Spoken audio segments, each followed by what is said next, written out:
Alright guys, so this is going to be the video on the first page of the study guide. So for question 1, we have the circle K. Circle Q has center at -4, 5. So my circle Q is going to be at -4. That means we're going to go 1, 2, 3, 4 units back, and then 5 units up. 1, 2, 3, 4, 5 units up. So this is the location of point Q. So point Q, it's there and it has radius of 6. If the radius is 6, that means that I'm going to go 1, 2, 3, 4, 5, 6. The circle, this is one edge of the circle, 6 units up. 1, 2, 3, 4, 5, 6. Pretty much it's going to be 6 units around everywhere. 3, 4, 5, 6. And 2, 4, 5, one more up. From 6 units this way, 6 units this way, 6 and 6. That'll pretty much represent the radius. Now, the circle doesn't have to be perfect, as you will see. Mine won't be perfect, just approximate it.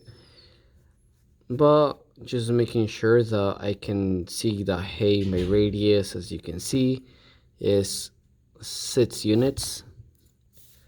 That way is 6 units this way, and 6 units this way, and 6 units upwards. That's pretty much circle 1. So now we have circle T located at 1 and down 4. 2, 4. And that's my circle T. And circle T has radius 2. That means it's got to go 2 units this way, 2 units down, 2 units left, and 2 units up. So there will be my circle T. There are my 2 circles. Now describes the transformation. Well, the transformation from circle Q to circle T. Well, I can say that it was a translation. And a translation, well, it was, I'm looking at the center. What did I do to the center to get to this center? Well, I translated my circle 1, 2, 3, 4, 5. Wait, actually 5 units. 1, 2, 3, 4, 5 units. And then I made it go 1, 2, 3, 4, 5, 6, 7, 8, 9. So 5 units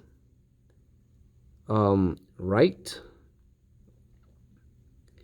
and 9 units down.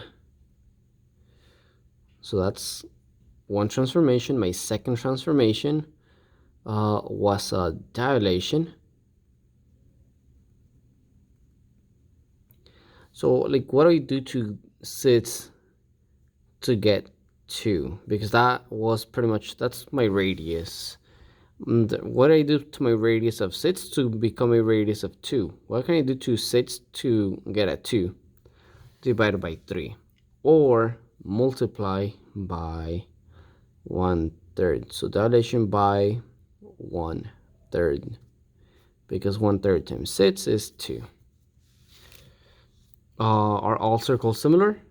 Yes. Explanation of why all circles are similar. Well, they are proportional. They are proportional.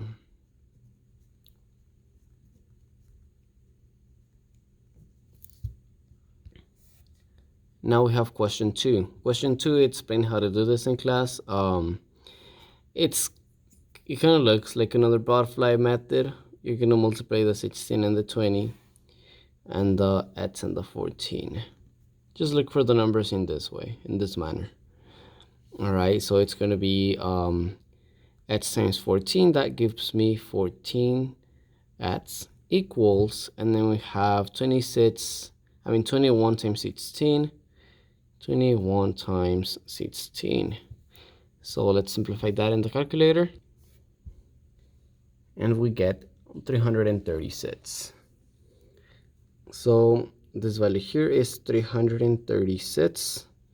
and 14 x, nothing happened to it. We need x by itself, so let's divide by 14. Divide by 14.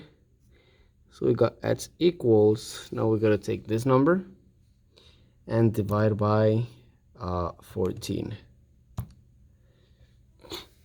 And the x equals 24. That means that here, this length is 24.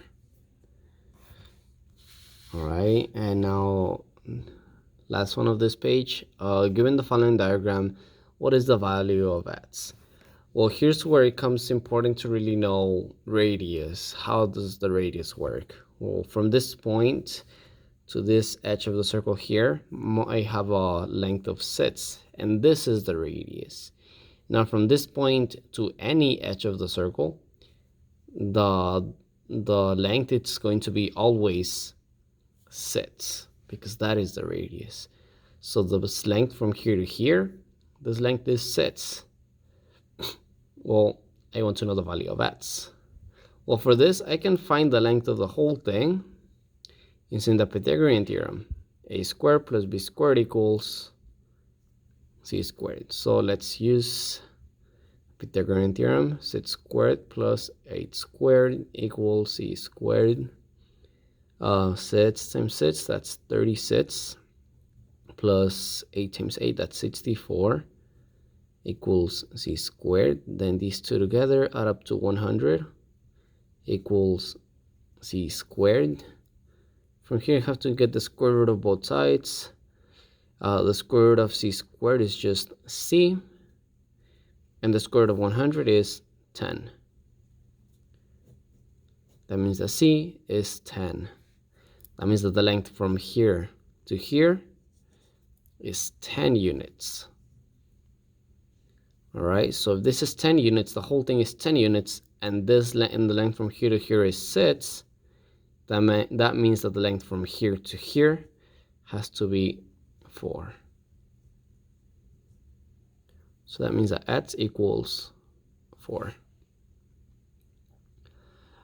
All right, let's go to the next question now on the next video.